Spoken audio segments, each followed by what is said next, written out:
आज की इस नशिस्त के सदर बज़म कुवैत में मुकीम पाकिस्तानी कम्युनिटी की एक कदावर समाजी शख्सियत मेरे बड़े भाई जनाब मोहम्मद ज़ुबैर शर्फी साहब, मैं आपसे मुल्तमिस हूँ कि अपने सदारती खुतबे से नवाजें। बहुत शुक्रिया, जज़ाकल्लाह खैर। मैं समझता हूँ कि आपकी इस महफिल में मुझे बात करने का मौका देना मेरे लिए एजाज़ है।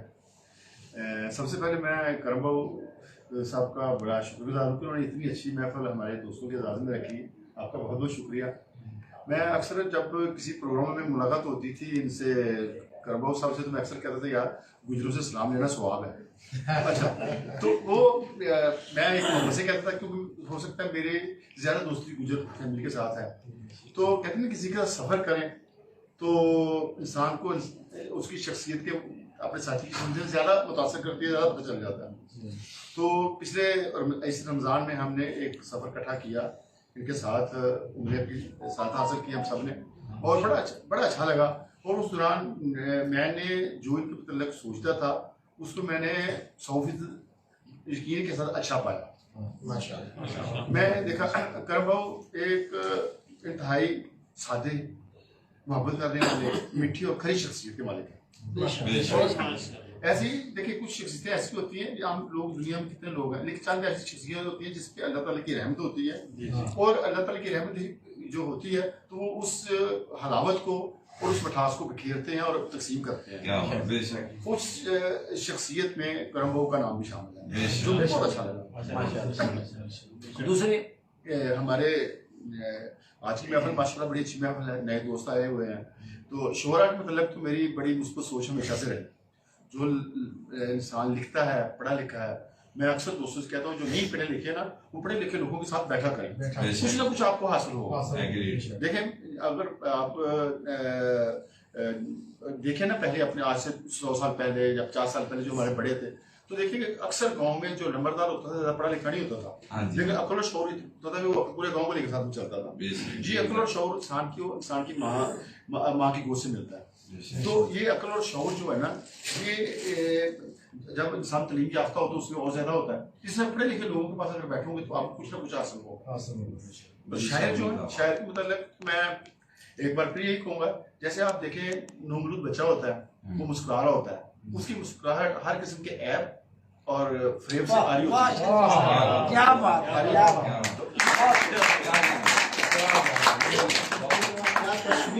ये जो हमारे दोस्त शायर है ना, ये जो देखते हैं, जो महसूस करते हैं, उसको चंद लफ्जों में समझा देते हैं, बयान कर देते हैं।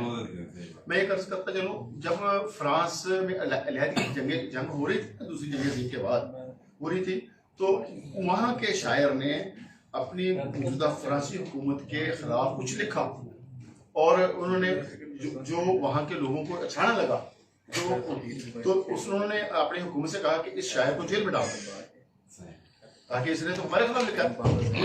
तो उस हुकूमत का जो वज़ीर आज़म या सदर था, उसने कहा कि आप ये चाहते हैं कि मैं पूरे फ्रांस को जेल में डाल दूं?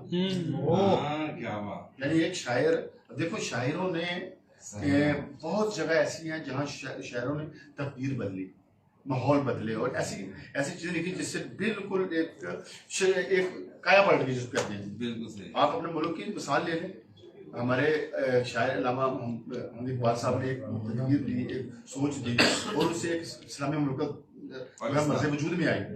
तो शायर जो है वो सब, जैसे कहते हैं ना हम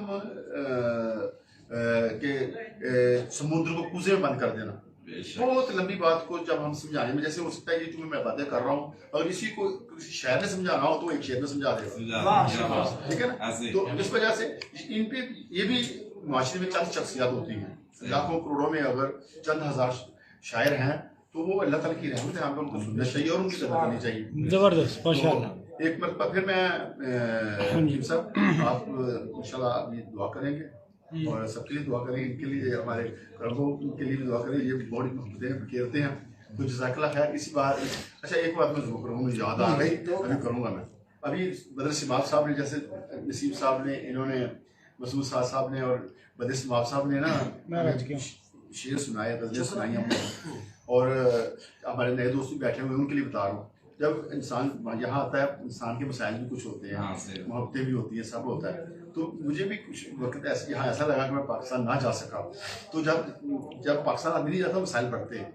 अच्छा, तो मैंने कहा यार, एक शेर है जो अभी इन्होंने गजल में सुना था, उसका आखिरी शेर है, जरा मिले फुर्सत यार को मना देंगे, बर्फ के पिघलने में देर कितनी लगती है। वो चंद साहब को मैं अपने घर वाले को सुनाता रहा।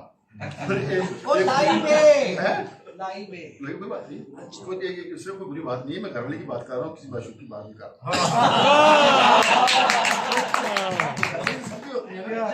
एक बात है कि घर वाली माशूक नहीं होती।